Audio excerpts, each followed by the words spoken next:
আমাদের রেকর্ডিংটা চালু করে দিলাম। ক্লাস শুরুর প্রারম্ভে আবারও সে পুরনো কথাটা একটু বলে নিই যে আমরা আজকে যে ক্লাসটা হচ্ছে যৌথ ক্লাস। এখানে সব ইয়ারের স্টুডেন্টরাও আছে এবং আমরা আপনাদের বলেছিলাম যে ইন্টারেস্ট গ্রো করার জন্য আপনারা those are interested in homeopathy, যারা হোমিওপ্যাথিকে ভালোবাসে, হোমিওপ্যাথি চর্চা করতে চান, তারা আমাদের স্টুডেন্ট না হলেও কিন্তু আপনারা ইচ্ছে করলে তাদেরকে আমাদের লিঙ্কটা শেয়ার করতে পারেন শনি রোববারের জন্য। যদি তাদের ভালো লাগে নিশ্চয়ই আমাদের সঙ্গে তারা যুক্ত হবে। সেই আশায় আমরা কিন্তু সবাইকে আহ্বান করছি যে আপনারা বেশি বেশি করে শেয়ার করুন এবং আমাদের এই স্পেশাল ক্লাস যেটা শনি আর রোববারে হবে তাতে যাতে করে আমরা বেশি সংখ্যক স্টুডেন্টদের কাছে আমাদের বার্তাটা পৌঁছাতে পারি। তা গতদিন আমাদের স্টুডেন্ট যিনি ওই কাশ্মীরে লড়াই করছেন, অর্থাৎ কাশ্মীরে আছেন আমাদের ভারতীয় জওয়ান Kamlesh Haldar. Good evening. Good evening. তা কমলেশ হালদারের উদ্দেশ্যে আমি বলছি, উনি একটা প্রশ্ন করেছিলেন যে হোমিওপ্যাথি তো অগাধ সমুদ্র, আমরা এটাকে রপ্ত করব কি করে, আয়ত্ত করব কি করে। বাস্তব ঘটনা যে হোমিওপ্যাথি হচ্ছে একটা বিশাল সমুদ্র। এই সমুদ্র থেকে আমাদের মুক্তা আরোহণ করতে হবে, অর্থাৎ সেই মুক্তা দিয়ে আমরা কিন্তু আমাদের মালা তৈরি করতে পারবো।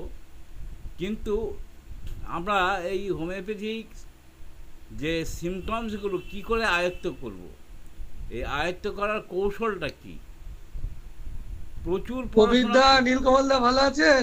হ্যাঁ, তা আমরা কি করে আয়ত্ত করব? আপনি ভালো আছেন তো? দাদা good evening. Good evening. Good evening. আমি আবারও রিপিট করছি, ঠিক আছে। ক্লাস চলাকালীন আপনাকে দেখলে আরো ভালো লাগে দাদা। এই তো ক্লাস চলাকালীন কোনো কথা কবিরদার বলবেন থেকে না। প্রেরণা পাচ্ছি, নীলকমলদার থেকে প্রেরণা পাচ্ছি।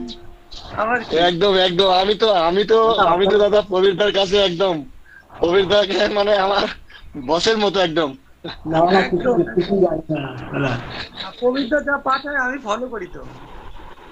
একদম কিছু পাঠাবো তো, আমি কিছু পাঠাবো, কবিরদার বুঝলেন? কবিতার হোমিওপ্যাথির ভালো এক্সপিরিয়েন্স হয়ে গেছে। না হ্যাঁ হ্যাঁ কিছু হয়নি। না, প্রবীণ কিছু হয়নি। পড়াশোনা করে, প্রচুর বই পড়াশোনা করে আমি জানি। আর as you read as you learn, যত পড়বেন তত শিখবেন। আপনাদের সবাইকে পড়তে হবে, বিভিন্ন ধরনের বই পড়তে হবে, যত পড়বেন তত শিখবেন। তা এটা তো বাস্তব ঘটনা। যাই হোক, আপনারা মাইক্রোফোনগুলো অফ রাখুন, আমাদের কিছু গুরুত্বপূর্ণ কথা আমরা বলবো। মাইক্রোফোনগুলো অফ করুন, সবাই মাইক্রোফোনগুলো অফ করুন।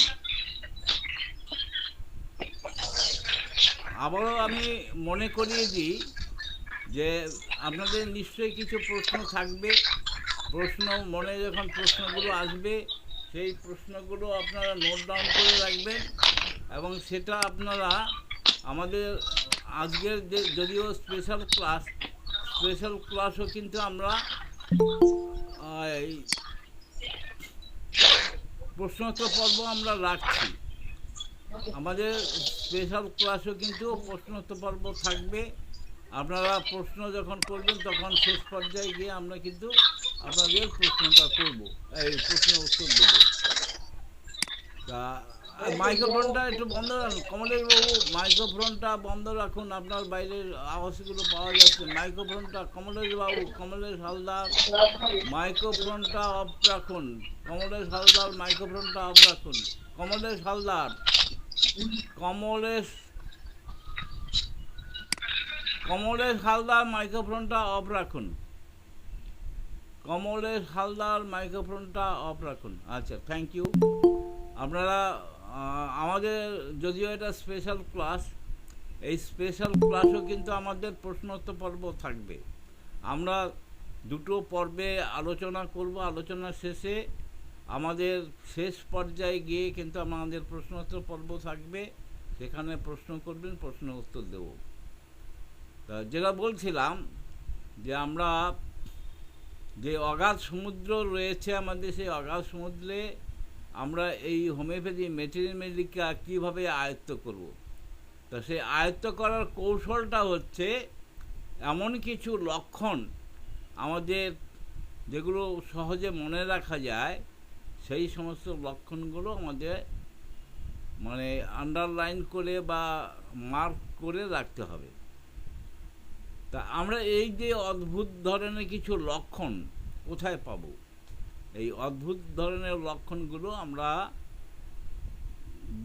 বিভিন্ন বই থেকে আমরা পাব।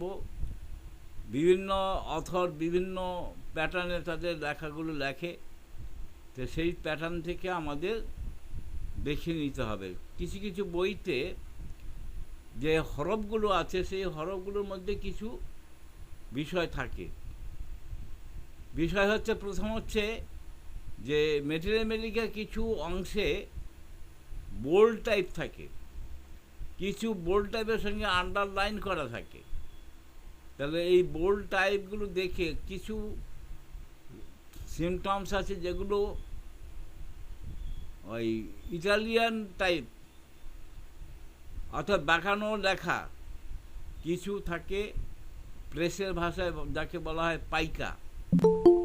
এই লেখার স্টাইল দেখে কিন্তু মেটেরিয়াল এই সমস্ত লেখার স্টাইল দেখে কিন্তু আমরা সিমটমসের গুরুত্বগুলো অনুধাবন করতে পারব। তো সিমটমসগুলোর গুরুত্ব অনুযায়ী কিন্তু আমাদের পড়তে হবে। তা এবার কিছু কৌশলের কথা বলছি, যে আমরা এর আগেও আমরা বলেছিলাম যা আমাদের যে মেটেরিয়াল আছে, বিভিন্ন ধরনের মেটেরিয়াল আছে। আমি বিস্তারিত জায়গায় যাব না। তা টোটাল 14 ধরনের মেটেরিয়াল আছে। 14 ধরনের, 14 জন অথর না, কিন্তু 14 ধরনের, 14টা প্যাটার্নে মেটেরিয়াল আছে। এবার কিছু মেটেরিয়াল আছে যেটা হচ্ছে ড্রাগ প্রুভিং আকারে রয়েছে, যেগুলো রেকর্ড বই। যেমন টি.এফ. অ্যালেনের যে লেখা বইগুলো, সেই টি.এফ. অ্যালেনের লেখা বইতে থাকে ড্রাগ প্রুভিং আকারে, অর্থাৎ যে ড্রাগ যখন যেভাবে ড্রাগ প্রুভিংগুলো হয়েছিল সেই রেকর্ডগুলো তুলে ধরা হয়েছে।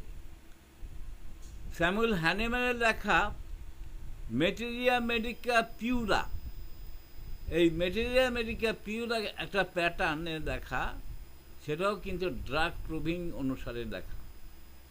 আবার জেমস স্টাডার কেন্টের যে লেকচার অন হোমিওপ্যাথি মেটেরিয়া, সেখানে কিন্তু লেকচার আকারে রয়েছে, অর্থাৎ বিস্তৃত বর্ণনা দিয়ে তার ব্যাখ্যা দিয়ে মেটেরিয়া লেখা।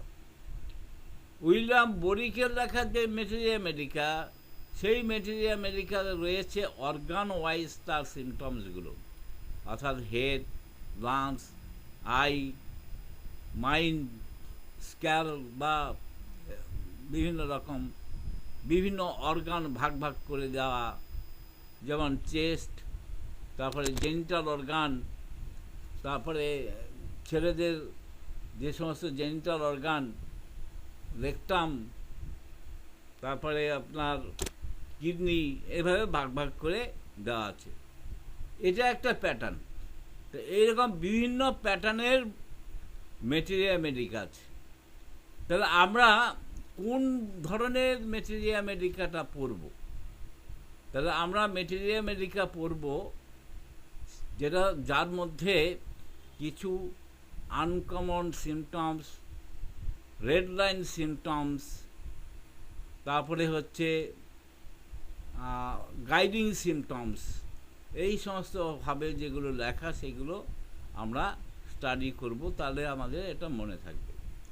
আরেকটা প্যাটার্ন আমরা আপনাদের পাঠাবো এবং ক্লাসও করব, সেটা হচ্ছে আমাদের যে মেডিসিনগুলো আছে সেই মেডিসিনের আদ্যাক্ষর দিয়ে একটা ম্যাটেরিয়া মেডিকা, যেমন অ্যাকোনাইট, এতে কি হবে, সিতে কি হবে, ওতে কি হবে, এনে কি হবে, এইভাবে ইংরেজি ডিকশনারি অনুযায়ী যে আদ্যাক্ষর দিয়ে কিছু গুরুত্বপূর্ণ লক্ষণ, এই লক্ষণ নিয়ে যে মেডিকা আছে সেগুলো আমরা সংগ্রহ করেছি বিভিন্ন সোর্স থেকে। সেগুলো আমরা ক্লাসেও পড়াবো এবং পিডিএফ করে আপনাদের পাঠাবো। এইতে লাভটা হবে যে আপনি কিন্তু অল্প কথার মধ্যে এই মেডিকার যে লক্ষণগুলো সেই লক্ষণগুলো খুব রপ্ত করতে পারবেন। আরেকটা কৌশল যেটা হচ্ছে, কবিতার আকারে কিছু মেডিকা পাওয়া যায়, বাজারেও পাওয়া যায় এবং আমরাও আপনাদের কিছু সাপ্লাই দেব। আমরা আরেকটা মেডিকা সাপ্লাই দেব আপনাদের, সেটা হচ্ছে গানের মাধ্যমে আমরা কিছু গান, মানে হোমিওপ্যাথি মেডিকা কিছু গান তৈরি করেছি, সেই গানগুলো আপনাদের পাঠাবো। সেই গানগুলো আপনি শুনবেন, শুনতেও ভালো লাগবে, শ্রুতিমধুর, আবার মনেও থাকবে। তাহলে আমাদের মেডিকা দখল করার জন্য কিছু কৌশল, এই শনি আর রোববারে আমরা সেই কৌশল নিয়ে আলোচনাটা করব। আমরা অনেকেই, আমরা সবাই এখন কেউ ফার্স্ট ইয়ারে, কেউ সেকেন্ড ইয়ারে আছি, কিন্তু অনেকে আবার প্র্যাকটিসও করছেন।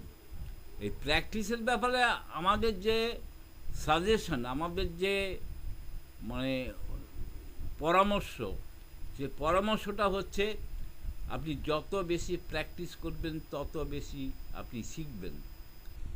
হাতে কলমে যত প্র্যাকটিস করবেন তত বেশি শিখবেন। আপনারা চ্যারিটি করুন, বিনা পয়সায় রুগীদের ওষুধ দিন। তাতে হবে কি, আপনার কাছে রুগী আসবে, রুগী আসলে আপনি কিন্তু সেটা আপনার তত বেশি চর্চা হবে। এই চর্চা যত বেশি চর্চা হবে তত বেশি আপনি শিখতে পারবেন। আর সেই জন্যই কিন্তু আমরা আমাদের কলেজে আমরা একটা শনি রোববারে একটা আউটডোর ডিসপেন্সারি করেছি। সেখানে আমরা ক্রনিক রুগী দেখব খুব নামমাত্র পয়সার বিনিময়ে। আর যে রুগীগুলো আমরা দেখব সেই রুগীগুলো আমরা কেস টেকিং করে তারপরে ওষুধ দেব এবং সম্ভব হলে, জানি না কতটুকু আমরা পারবো, সেটা হচ্ছে কেন সেই ওষুধটা দেওয়া হলো সেই ব্যাখ্যাটা দেব। এবার আমাদের একটা মস্ত বড় সমস্যা, যেটা আমাদের যা স্টুডেন্ট ভর্তি হয়েছে তার প্রায় 90% হচ্ছে আমাদের আউট অফ স্টেশন, আমাদের এলাকার বাইরে। তা এলাকার বাইরে যারা বেশিরভাগ স্টুডেন্ট আমাদের এলাকার বাইরে, তাদের সঙ্গে ফিজিক্যালি আমাদের দেখাশোনা নেই, আমরা অনলাইনে ক্লাসটা করি। কিন্তু আমাদের কিছু কিছু কর্মকাণ্ড আমরা অফলাইনে শুরু করেছি। এই অফলাইনের বিষয়টাও কিন্তু যারা দূরে আছে, খুব দূর দূরান্তে যারা আছে, যারা আমাদের এখানে এসে ক্লাস করতে পারবে না, তাদের কথাটাও আমাদের মাথায় আছে। আমরা চেষ্টা করছি যে তাদের কাছে আমরা আমাদের যে কর্মকাণ্ডগুলো কীভাবে পৌঁছে দিতে পারি। যেমন কমলেশ হালদার, উনি ডিফেন্সে চাকরি করেন, উনি আছেন কাশ্মীরে। তাহলে কাশ্মীর থেকে উনি প্রতিদিন কিন্তু নিয়মিত ক্লাসটা করছেন। তা আমরা তার কাছেও কিন্তু আমাদের এই কর্মকাণ্ডগুলো পৌঁছে দিতে চাই, কারণ তিনি কষ্ট করে ভর্তি হয়েছেন, প্রতিদিন ক্লাস করছেন, কিন্তু আমাদের অফলাইনে কিছু কর্মকাণ্ড রয়েছে যেগুলো তাদের কাছে পৌঁছানো যাচ্ছে না। আমাদের আসামের কিছু স্টুডেন্ট আছে, আমাদের উত্তরবঙ্গে কিছু স্টুডেন্ট আছে। তো এই সমস্ত স্টুডেন্টদের কাছে আমাদের কর্মকাণ্ড পৌঁছে দিতে হবে। তাহলে আমরা কিন্তু আবার পাশাপাশি আমরা কিন্তু আরেকটা জিনিস আমরা মাথায় রেখেছি, আমাদের এখানে যারা ভর্তি হয়েছে একেবারে বেসিক লেভেলে অনেকে আছে যারা হোমিওপ্যাথি কী আদৌ জানে না, হোমিওপ্যাথি কী খায় না, মাথায় দেয়, এরকম ব্যাপারটাও আছে। তাদের কথা আমাদের মাথায় আছে, কি করে তারা আমাদের কথাগুলো বুঝতে পারবে। আবার কিছু আছে তারা বহুদিন প্র্যাকটিস করছে, মোটামুটি মেডিকা গুলে খেয়েছে। আমি নাম করে কাউকে বিব্রত করব না। আমি জানি অনেকেই আপনাদের মধ্যে যারা আছেন তারা কিন্তু অনেকে প্র্যাকটিস করেন এবং ভালো প্র্যাকটিস করেন, এবং অগাধ জ্ঞানও আছে, মেডিকা সম্বন্ধে অগাধ জ্ঞানও আছে। তা এবার হচ্ছে আমরা কিন্তু আপনাদের কাছে বার্তাটা পৌঁছে দিতে চাই, যেভাবে আপনারা বুঝবেন সেই আপ্রাণ আমরা চেষ্টা করব যে আপনাদের কাছে হোমিওপ্যাথি মেডিকাটা কী করে দখল করা যায়, কী করে আয়ত্ত করা যায়, সেই কৌশলটা আপনাদের কাছে, সেই পথটা আমরা দেখে দিতে চাই। আমরা তো আপনাদের সঙ্গে হাঁটতে পারবো না, আমরা আপনাদের সঙ্গে পড়াশোনা করে দিতে পারবো না। আমরা যেটা পারবো সেটা হচ্ছে যে আপনাকে রাস্তাটা বলে দিতে পারবো, কোন রাস্তা কিভাবে গেলে আপনি আপনার গোলে পৌঁছাতে পারবেন, সেইটাই আমরা কিন্তু চেষ্টা করব। এবার হচ্ছে আসা যাক আমাদের কিছু কোর্স সিলেবাস নিয়ে। তা কোর্স সিলেবাসের ব্যাপারে আমরা বলবো যে আমাদের যে সাবজেক্টগুলো পড়ানো হয়, যদিও আমাদের ইন্টারনেটে এই আমাদের যে ওয়েবসাইট আছে সেই ওয়েবসাইটে দেওয়া আছে, কিন্তু আমার মনে হয় না সবাই ওয়েবসাইটগুলো খুলতে পারছেন এবং সবাই সব বুঝতে পারছেন। আর সেখানে আমাদের ওয়েবসাইটের মধ্যেও কিছু ইনকমপ্লিট রয়ে গেছে, কারণ কাজের চাপে আমরা কিন্তু কমপ্লিট করতে পারিনি। সেখানেও আমাদের ওয়েবসাইটে কিছু অসম্পূর্ণ রয়ে গেছে, সেগুলো আমরা ধীরে ধীরে আস্তে আস্তে সেগুলো সম্পূর্ণ করার চেষ্টা করব। যেমন সিলেবাসের কথা বলি, সিলেবাসের মধ্যে কিন্তু আমরা সাবজেক্টগুলো উল্লেখ করেছি, সাবজেক্টের ম্যাটেরিয়ালস কী সেটা উল্লেখ করেছি, কিন্তু সেই সাবজেক্টগুলো কত নাম্বার সেটা আমরা কিন্তু এখনও ঠিক করিনি, কততে পাস তাও ঠিক করিনি। তারপরে তার প্র্যাকটিক্যাল হবে না ওরাল হবে সেটাও আমরা আপনাদের কাছে পৌঁছাতে পারিনি, সেগুলো আমরা আস্তে আস্তে ঠিক করে দেব। তা আমাদের যে সাবজেক্টগুলো আছে তার মধ্যে ফার্স্ট ইয়ার আমাদের যেটা আছে সেটা হচ্ছে অ্যানাটমি, ফিজিওলজি, তারপরে হচ্ছে Organon of medicine, homeopathy pharmacy, তারপরে আছে তিনটে মেডিকাল। তিনটে মেডিকাল মধ্যে হচ্ছে একটা আছে হোমিওপ্যাথি মেডিকা, একটা হচ্ছে বায়োকেমিক মেডিকা, আর একটা হচ্ছে ইন্ডিয়ান ব্লাড। আমি আজকে স্যার স্যার একটু হ্যাঁ বলুন বলুন বলুন থামাচ্ছি, আর একবার একটু বলেন না সিলেবাসটা। সিলেবাসটা আপনাকে তো স্যার সিলেবাসটা আরেকবার বলেন না, একটু লিখে নিই। আমি বলছি, আর ওয়েবসাইটও দেখে নেবেন। প্রথমে আমাদের ফার্স্ট ইয়ার আছে, তোমার একবার একটুখানি বলেন, আমি লিখে আমি নিই। বলছি ধাপে ধাপে বলছি।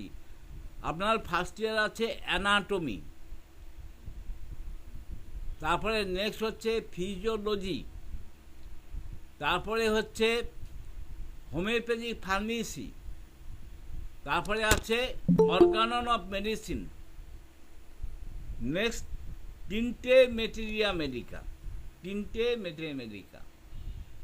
আর সেকেন্ড ইয়ারে আছে কি, সেকেন্ড ইয়ার আছে gynaecology, midwifery, practice of medicine, অর্গাননের সেকেন্ড পার্ট, তারপরে হচ্ছে সার্জারি, প্যাথোলজি। এবার এই যে সাবজেক্টগুলো, এতগুলো সাবজেক্ট আমাদের দরকারটা কি?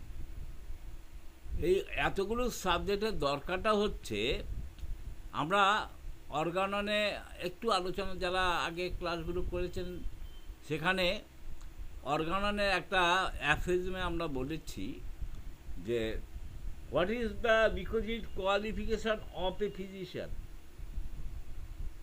একজন চিকিৎসকের কি কি যোগ্যতা থাকা দরকার, তা একজন চিকিৎসকের কি কি যোগ্যতা থাকা দরকার?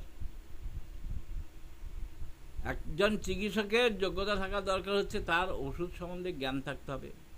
তা ওষুধ সম্বন্ধে জ্ঞান অর্জন করতে গেলে আমরা কি পড়ব? আমরা মেডিকা পড়ব। আর কি, রোগ সম্বন্ধে আমাদের জ্ঞান থাকতে হবে। তা রোগ সম্বন্ধে জ্ঞান থাকতে গেলে আমাদের কোন কোন সাবজেক্টগুলো আমাদের পড়তে হবে। তা সেখানে প্র্যাকটিস অফ মেডিসিন বলে একটা সাবজেক্ট আছে, সেখানে প্র্যাকটিস অফ মেডিসিনটা পড়তে হবে। এবার আমরা ফিজিওলজি পড়েছি, ফার্স্ট ইয়ারে ফিজিওলজি পড়েছি, তাহলে ফিজিওলজি কথাটা মানেটা কি? Normal function of the body. Physiology কথাটা মানে হচ্ছে normal function of the body. তাহলে নর্মাল ফাংশনটা আমাকে জানতে হবে, আমাদের দেহের যে সমস্ত ফাংশনগুলো আছে সেই নর্মাল ফাংশনটা জানতে হবে। আবার অসুখ হলে কিছু অ্যাবনর্মাল ফাংশন হয়, তো সেই অ্যাবনর্মাল ফাংশনগুলো আমরা কোথায় পাবো, কিভাবে জানবো? অ্যাবনর্মাল ফাংশনগুলো জানতে গেলে আমাদের কিন্তু পড়তে হবে প্যাথোলজি। প্যাথোলজি কথা মানে হচ্ছে abnormal function of the body. এবার হচ্ছে আমরা তো প্র্যাকটিস করব হোমিওপ্যাথি, তা হোমিওপ্যাথি প্র্যাকটিস করতে গেলে আমাদের হোমিওপ্যাথির একটা সংবিধান আছে। আপনারা জানেন যে কোনো দেশ শাসন ব্যবস্থা পরিচালনা করার জন্য একটা সংবিধান দরকার। সেই সংবিধানের বেসিসে কিন্তু দেশটা পরিচালনা হয়। অর্থাৎ সংবিধানের মধ্যে দেওয়া আছে আপনার বিধানসভার ভূমিকা কী, লোকসভার ভূমিকা কী, হাইকোর্টের ভূমিকা কী, সুপ্রিম কোর্টের ভূমিকা কী, বা আমাদের যে জেলাভিত্তিক যে কোর্টগুলো আছে তার ভূমিকা কী। তাই এই সমস্ত জিনিসগুলো আমরা পাই কোথা থেকে? ভারতের সংবিধান থেকে পাই। তেমনি হোমিওপ্যাথি কীভাবে চলবে, হোমিওপ্যাথি ওষুধ আমরা কীভাবে দেব, তার ডোজটা কীভাবে দেব, হোমিওপ্যাথি ওষুধ কীভাবে কাজ করে, এই সমস্ত কিছু জানতে গেলে আমাদের যে সংবিধান আছে তার নাম হচ্ছে অর্গানন অফ মেডিসিন। এই অর্গানন অফ মেডিসিন যে বইটা, সেই বইটা আমাদের আয়ত্ত করতে হবে, পড়লে হবে না। কীরকমভাবে আমরা আয়ত্ত করব? যারা হিন্দু আছেন, মানে যারা হিন্দু শাস্ত্র চর্চা করেন, তারা তাদের ধর্মীয় গ্রন্থ গীতা, ভাগবত, রামায়ণ, মহাভারত এগুলো পাঠ করেন, নিয়মিত পাঠ করেন, প্রতিদিন পাঠ করেন।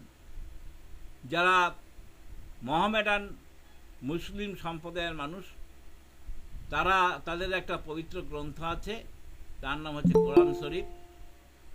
সেটাও কিন্তু তারা নিয়মিত রিডিং করে সেগুলো পড়াশোনা করেন। আবার যারা খ্রিস্টান আছেন, তাদের একটা পবিত্র গ্রন্থ আছে, সেই গ্রন্থটার নাম হচ্ছে বাইবেল। অর্থাৎ যা কিছু তাদের ভাষ্য, সেই বাইবেল থেকে তাদের ভাষ্যগুলো দেওয়া হয়। আমাদের একটা পবিত্র গ্রন্থ আছে, আমরা বলতে আমরা যারা হোমিওপ্যাথ বা হোমিওপ্যাথি চর্চা করছি, তাদের একটা পবিত্র গ্রন্থ আছে, তার নাম হচ্ছে অর্গানন অফ মেডিসিন। তা এই অর্গানন অফ মেডিসিনটা আমাদের কিন্তু গীতা, ভাগবত, কোরআন শরীফ, বাইবেলের মতো নিয়মিত রুটিন করে পাঠ করতে হবে, একদম নিয়ম করে প্রতিদিন প্রতিনিয়ত এটা পাঠ করতে হবে। কারণ এটা আমাদের হোমিওপ্যাথি চিকিৎসকদের কিন্তু একটা পবিত্র গ্রন্থ, যেই গ্রন্থ থেকে আমরা হোমিওপ্যাথি শিখতে পারব। তা এই বইগুলো আমাদের পড়তে হবে। তাহলে আমাদের রিকোজিট কোয়ালিফিকেশান হবে ফিজিশিয়ান। তাহলে আমাদের ওষুধ সম্বন্ধে জ্ঞান থাকতে হবে, রোগ সম্বন্ধে জ্ঞান থাকতে হবে, ওষুধ রিপিটেশন সম্বন্ধে জ্ঞান থাকতে হবে, ওষুধের একটা ডাইনামিক পাওয়ার, সে ডাইনামাইজেশন সম্বন্ধে আমাদের জ্ঞান থাকতে হবে। তাহলে এই সমস্ত জ্ঞানগুলো আমাদের থাকতে হবে, তবেই আমরা কিন্তু একজন চিকিৎসক বা ফিজিশিয়ান হতে পারব। তাহলে এগুলো আমাদের এই জন্যই কিন্তু আমাদের এই সমস্ত জ্ঞানগুলো অর্জন করতে গেলে আমাদের অ্যানাটমি পড়তে হবে। আমরা অনেক সময় মেডিকা পড়তে গিয়ে বিভিন্ন অর্গানের কথা উল্লেখ থাকে, সেই অর্গানগুলো কোথায় আছে, তার ফাংশনটা কি, সেগুলো যদি আমি না জানি তাহলে আমি মেডিকা পড়েও কিছু বুঝতে পারবো না। তাহলে তাহলে সেই জন্য অ্যানাটমি পড়তে হবে। আমার বিভিন্ন অঙ্গ প্রত্যঙ্গ যেগুলো আছে সেগুলো চিনতে গেলে জানতে গেলে সেগুলো আমাদের পড়তে হবে। তাহলে অ্যানাটমি আমরা পড়ব, নর্মাল ফাংশন জানার জন্য আমরা ফিজিওলজি পড়ব, অ্যাবনর্মাল ফাংশন জানার জন্য প্যাথোলজি পড়ব। আর একটা বিষয় যেটা বাদ পড়ে গেল সেটা হচ্ছে মেয়েদের একটা স্পেশাল রোগ হয়, তাই মেয়েদের, বিশেষ করে মেয়েদের হয় সেই স্পেশাল সংক্রান্ত রোগ, অর্থাৎ তার জেনিটাল পার্টে কিছু ব্যাপার থাকে, সেই সমস্ত বিষয়গুলো আলাদা করে একটা সাবজেক্ট আছে মেডিকেল সায়েন্সের, সেটাকে বলা হয় গাইনোকোলজি, অর্থাৎ স্ত্রীবিদ্যা বা স্ত্রীবিদ্যা শাস্ত্র।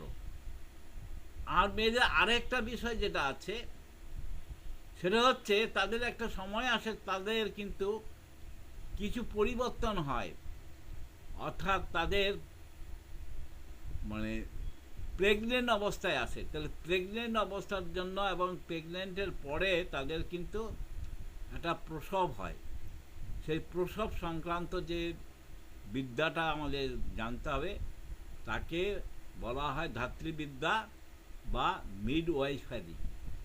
তাহলে মিডওয়াইফারি আমাদের জানতে হবে, তা নাহলে তো পূর্ণাঙ্গ হচ্ছে না, আমাদের মেডিকেল সায়েন্সটা পূর্ণাঙ্গ হচ্ছে না। এই জ্ঞানগুলো অর্জন করতে গেলে আমাদের এই সমস্ত সাবজেক্টগুলো পড়তে হবে, কোনোটাই কিন্তু কমা নয়, সবগুলোই গুরুত্ব সহকারে পড়তে হবে। আর যার ফলে হচ্ছে কি, আমাদের এই যে কোর্স সিলেবাসের মধ্যে এই সমস্ত সাবজেক্টগুলো রয়ে গেছে। আরেকটা সাবজেক্ট আছে, আমরা সেটা আমাদের থাকবে, পড়ানো হবে কিন্তু পরীক্ষা হবে না, সেটাকে বলা হয় মেডিকেল জুরিসপ্রুডেন্স। জুরিস কথাটা হচ্ছে আইন।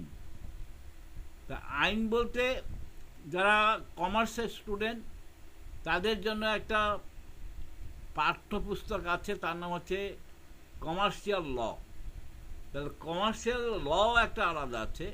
আর যারা ডাক্তারি পড়ে, এই ডাক্তারদের জন্য কিন্তু একটা ল আছে, তাকে বলা হয় জুরিসপ্রুডেন্স। তো এই জুরিসটা আমাদের পড়তে হবে, অর্থাৎ আমরা কি করতে পারি, আমরা কি করতে পারি না, কীগুলো আমাদের করা উচিত, কোনগুলো আমাদের করা উচিত না, এই যে এথিক্সগুলো, এই এথিক্সগুলো আমাদের জানা দরকার। কোনটা আমার এখতিয়ারের মধ্যে পড়ে, কোনটা আমাদের এখতিয়ারের মধ্যে পড়ে না, সেগুলো আমাদের জানতে গেলে তাহলে জুরিসপ্রুডেন্সটা আমাদের পড়তে হবে। তাই এই সমস্ত সাবজেক্টগুলো আমাদের পড়তে হবে ধাপে ধাপে। কিছু সাবজেক্ট বেসিক লেভেলে আমরা ফার্স্ট ইয়ারে পড়ব, কিছু আছে আমরা সেকেন্ড ইয়ারে পড়ব। তা এবার হচ্ছে আমরাও কিন্তু কোন বিষয়টা কোন সময় পড়ালে ঠিক হয় সেটা কিন্তু আমরা, যেহেতু আমাদের একটু অভিজ্ঞতা আছে, সেই অভিজ্ঞতার নিরিখে আমরা কিন্তু ঠিক করব কোনগুলো আমরা কোন সময় পড়াবো। যেমন আজকেই অফলাইন ক্লাসে একজন আমাকে প্রশ্ন করলেন, প্রশ্ন না রিকোয়েস্ট করলেন যে স্যার এই মায়াজম সম্বন্ধে আজকে একটু আলোচনা করুন। তাহলে মায়াজম বিষয়টা খুব মানে বিশাল ব্যাপার, যার উপরে বেশ করে হোমিওপ্যাথি রয়েছে। সেই মায়াজমটা যদি নিয়ে আমরা এখন আলোচনা করি ফার্স্ট ইয়ারের স্টুডেন্টদের কাছে, তারা কিন্তু মায়াজমটা বুঝতে পারবে না। তাহলে আমাদের তাহলে প্র্যাকটিক্যালি ক্ষতিটা হচ্ছে, মায়াজম তো আমাদের ভালো করে পড়তে হবে, জানতে হবে। কখন জানবো? একটু পরিপক্ক হওয়ার পরে, অর্থাৎ আমরা যখন সেকেন্ড ইয়ারে যাব তখন কিন্তু আমরা এই মায়াজম নিয়ে আলোচনাটা করব। অর্থাৎ মায়াজমের সঙ্গে একটা বিষয় যেটা আছে ক্রনিক ডিজিজ। তাহলে আমরা দুটো রোগের কথা জানি, একটা হচ্ছে অ্যাকুইট ডিজিজ আর একটা হচ্ছে ক্রনিক ডিজিজ।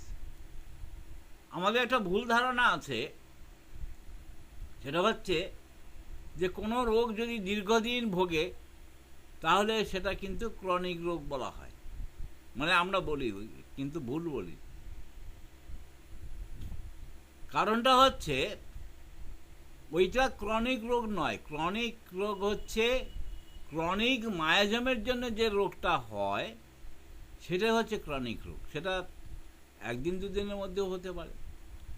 তাহলে ক্রনিক রোগ কী জন্য হয়? ক্রনিক রোগটা হয় ক্রনিক মায়াজমের জন্য।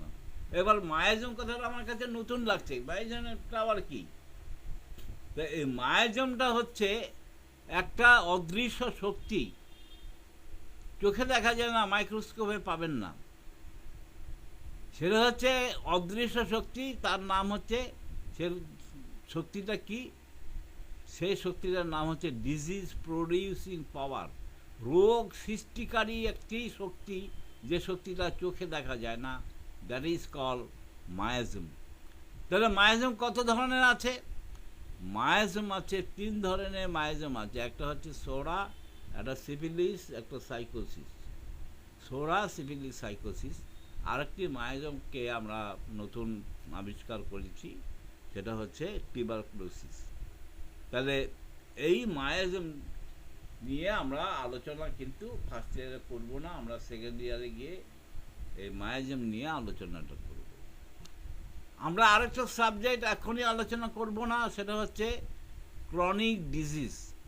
এই ক্রনিক ডিজিজের মধ্যে কিন্তু স্যামুয়েল হ্যানিম্যানের লেখা একটা বই আছে, তার বইটার নাম হচ্ছে ক্রনিক ডিজিজ।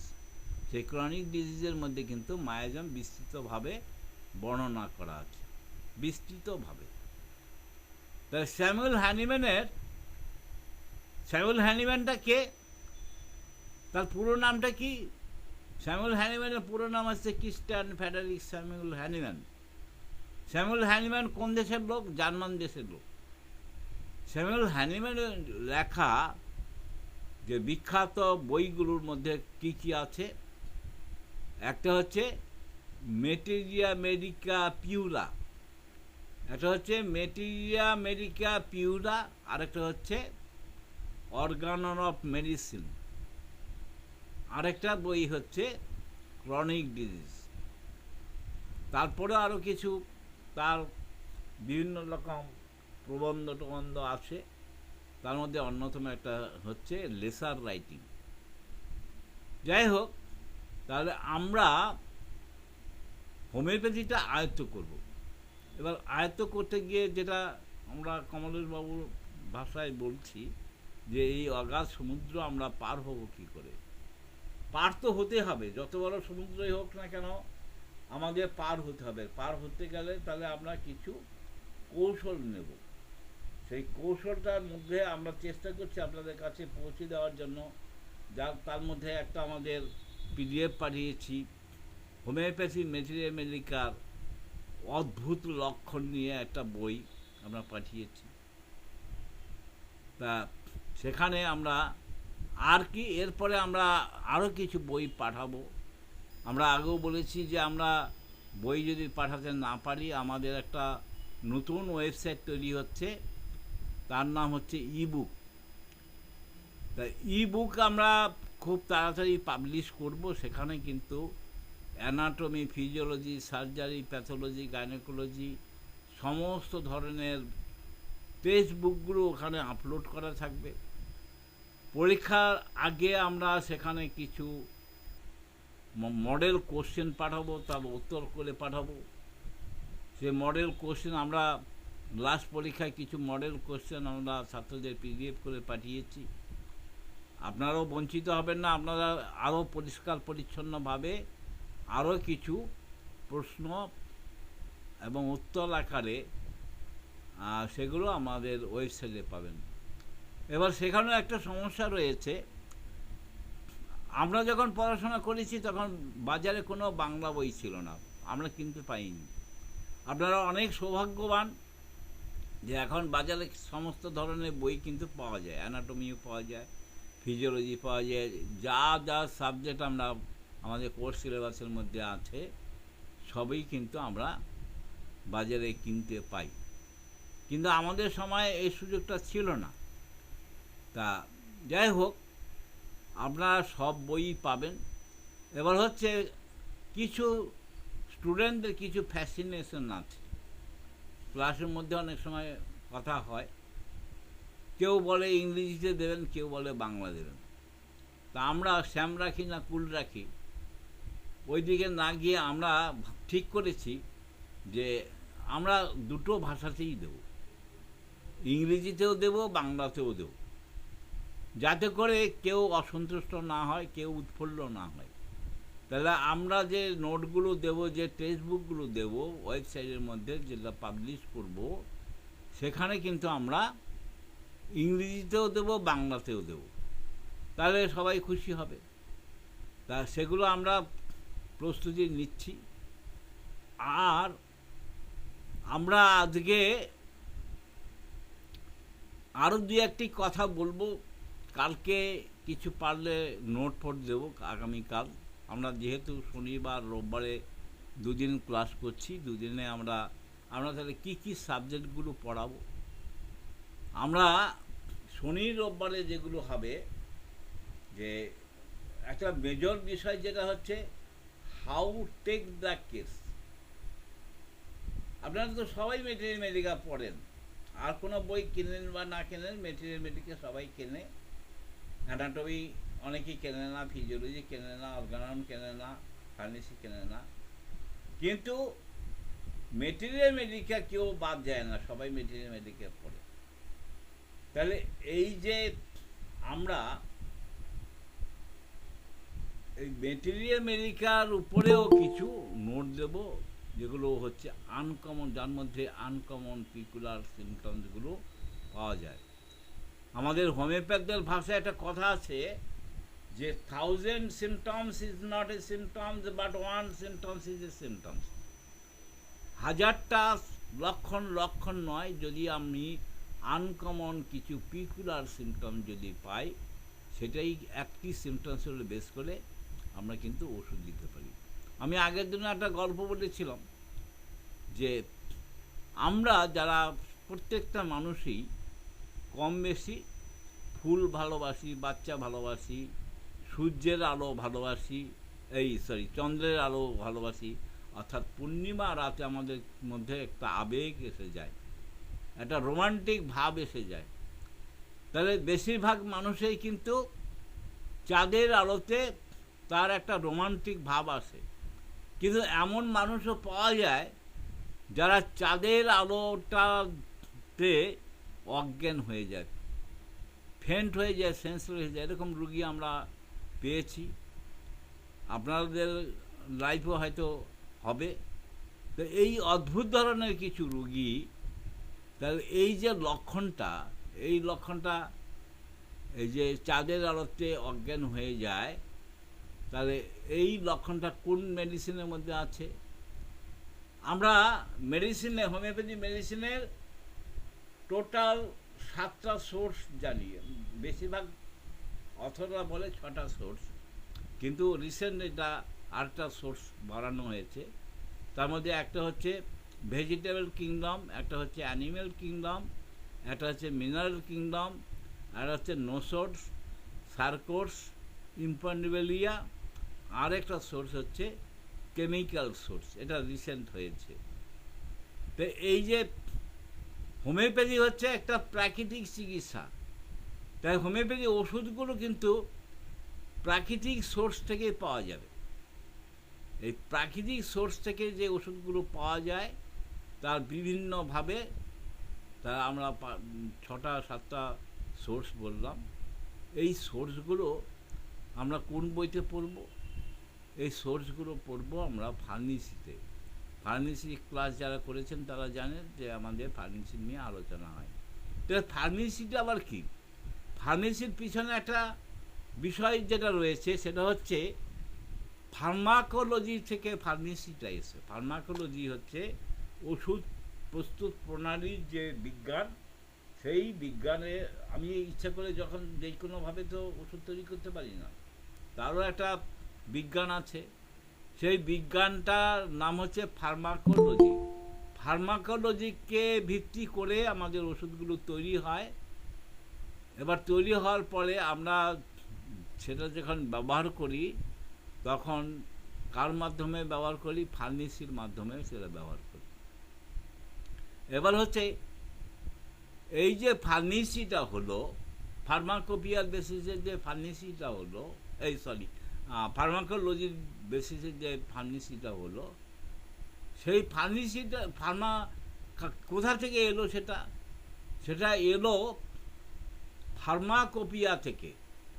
তাহলে ফার্মাকোপিয়াটা আমাদের জানতে হবে, ফার্মাকোপিয়াটা কি। ফার্মাকোপিয়া এমন একটা বই, যে বইটার মধ্যে কিছু ডিরেকশন দেওয়া থাকে। তা ডিরেকশনটা কে দেবে? কোনো বড় ডাক্তার দেবে, না ছোট ডাক্তার দেবে, না কে দেবে ডিরেকশনটা? তাহলে ফার্মাকোপিয়া তৈরি করে কে? ফার্মাকোপিয়া তৈরি করে on the basis of the pharmacology. তার বেসিসে সেই দেশের সরকার, গভর্নমেন্ট, সেই দেশের সরকার ফার্মাকোপিয়া তৈরি করে। তা আমাদের দেশে কোন সরকার আছে? আমাদের দেশে ভারত সরকার আছে। তাহলে ফার্মাকোপিয়া তৈরি করতে গেলে কিন্তু আমাদের ভারত সরকারের অনুমোদন চাই। তা ভারত সরকার কিভাবে করবে? ভারত সরকার তৈরি করবে হচ্ছে একটা কমিটি করে দেবে। এখন কোনো মন্ত্রী, এমএলএ বা প্রধানমন্ত্রী তো ওই ফার্মাকোপিয়া তৈরি করতে পারবে না। তাদের তো এই মানে ফার্মেসি সম্বন্ধে তাদের তো জ্ঞান নেই। তাহলে কিছু এক্সপার্ট লোক দিয়ে একটা কমিটি তৈরি করা হয়। সেই কমিটি তারা এই ফার্মাকোপিয়া তৈরি করে। এই ফার্মাকোপিয়া তৈরি করে কি করে? গভর্নমেন্টের কাছে দেয়। গভর্নমেন্ট তার পার্লামেন্টে, আমাদের দেশে যেহেতু বহুদলীয় মানে সরকার, সেই জন্য হচ্ছে আমাদের পার্লামেন্টে, যেহেতু পার্লামেন্ট হচ্ছে কেন্দ্রীয় সরকার, সেই কেন্দ্রীয় সরকার পার্লামেন্টে সেই বিলটা পাস করাতে হবে। পাস করানোর পরে সেটা ফার্মাকোপিয়া আকারে আসবে। এবার আমাদের একটা ফার্মাকোপিয়া আছে, খুব অল্প দিনই সেই ফার্মাকোপিয়াটা তৈরি হয়েছে। তার নাম হচ্ছে হোমিওপ্যাথিক ফার্মাকোপিয়া অফ ইন্ডিয়া। আপনারা গুগলে সার্চ করলে পেয়ে যাবেন। 1100 পাতার একটা বই। ইচ্ছে করলে আপনি প্রিন্ট আউটও করে নিতে পারেন গুগল থেকে। Homeopathic pharmacopoeia of India. সেখানে কি থাকে? সেখানে ডিরেকশন থাকে, কীভাবে অ্যাকোনাইট কীভাবে তৈরি করবেন, বেলোডোনা কীভাবে তৈরি করবেন, রাস্টক কীভাবে তৈরি করবেন, কত রকম ওষুধ আছে, সেই ওষুধগুলো তার ডিরেকশনটা ওই ফার্মাকোপিয়াতে দেওয়া আছে। যখন আমাদের দেশে ফার্মাকোপিয়া ছিল না, তখনও তো আমাদের ভারতবর্ষে হোমিওপ্যাথি চর্চা ছিল। হোমিওপ্যাথি ওষুধ রুগীরা খেত, হোমিওপ্যাথি ডাক্তাররা রুগী দেখত, হোমিওপ্যাথি ফার্মেসিতে ওষুধ, হোমিওপ্যাথি ওষুধ বিক্রি হতো। তাহলে তারা যে ওষুধগুলো তৈরি করতো, সেটা কিভাবে তৈরি করত? সারা পৃথিবীতে কিন্তু ফার্মাকোপিয়া আছে। তাই কোন কোন দেশে ফার্মাকোপিয়া আছে? ইংল্যান্ডের যে ফার্মাকোপিয়া আছে তার নাম হচ্ছে ব্রিটিশ ফার্মাকোপিয়া। আমেরিকাতে যে ফার্মাকোপিয়া আছে সেটার নাম হচ্ছে আমেরিকান ফার্মাকোপিয়া। আমেরিকাতে আরেকটি ফার্মাকোপিয়া ছিল, সেই ফার্মাকোপিয়াটার নাম ছিল বোরিক অ্যান্ড ট্রাফেল, যেটা আপনারা ওষুধ কিনতে গিয়ে যারা পুরনো অভিজ্ঞ ডাক্তার আছেন তারা দেখবেন যে বিডি কোম্পানির ওষুধের বিটি মানে বোরিক অ্যান্ড ট্রাফেল কোম্পানির ওষুধ। তারপরে জার্মান ফার্মাকোপিয়া আছে।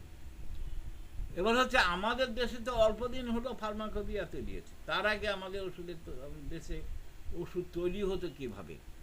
আমাদের দেশে ওষুধ তৈরি হতো, আপনারা এম ভরসাজের নাম শুনে থাকবেন। বউবাজারে একটা বড় ওষুধের দোকান আছে, সে দোকানটার নাম হচ্ছে এম ভার্সাস। তা এম ভার্সাস অ্যান্ড কোম্পানি, তাদের একটা নিজস্ব ফার্মাকোপিয়া ছিল। প্রাক স্বাধীনতার যুগে সেই এম ভার্সাসের ফার্মাকোপিয়া অনুসারে কিন্তু হোমিওপ্যাথি ওষুধগুলো তৈরি হতো। তা সেইভাবে কিন্তু রিসেন্ট যেটা হচ্ছে যে আমাদের দেশে ভারত সরকার যেহেতু একটা ফার্মাকোপিয়া তৈরি করেছেন, সেই ফার্মাকোপিয়া অনুসারে কিন্তু আমাদের এখনকার ওষুধগুলো তৈরি হয়। তাহলে আমরা বুঝলাম যে ফার্মাকোপিয়া একটা জিনিস আলাদা। ফার্মাকোপিয়া হচ্ছে একটা বই, সেটা হচ্ছে সেই দেশে গভর্নমেন্টের অ্যাপ্রুভাল নিয়ে সেটা তৈরি হয় একটা কমিটির মাধ্যমে। সেখানে কারা থাকে, তারা সেখানে থাকে যে মেডিসিনের যারা এক্সপার্ট আর কি, অর্থাৎ ফার্মাকোলজির বেসিসে যে প্রস্তাবনাটা আছে সেটা ফার্মাকোপিয়া বোর্ড কমিটি সেটা অ্যাপ্রুভ করে। তা ফার্মাকোলজি, কোনো শব্দের পাশে যদি একটা লজিকতা থাকে তাহলে বুঝতে হবে যে সেই বিষয়টার উপরে হচ্ছে সায়েন্স বা জ্ঞান। তাহলে ফার্মেসি সম্বন্ধে যে জ্ঞানটা থাকে, জ্ঞান রয়েছে, তাকে বলা হয় ফার্মাকোলজি। তাহলে আমরা তিনটে জিনিস জানলাম, একটা হচ্ছে ফার্মাকোলজি, আর হচ্ছে ফার্মেসি, আর হচ্ছে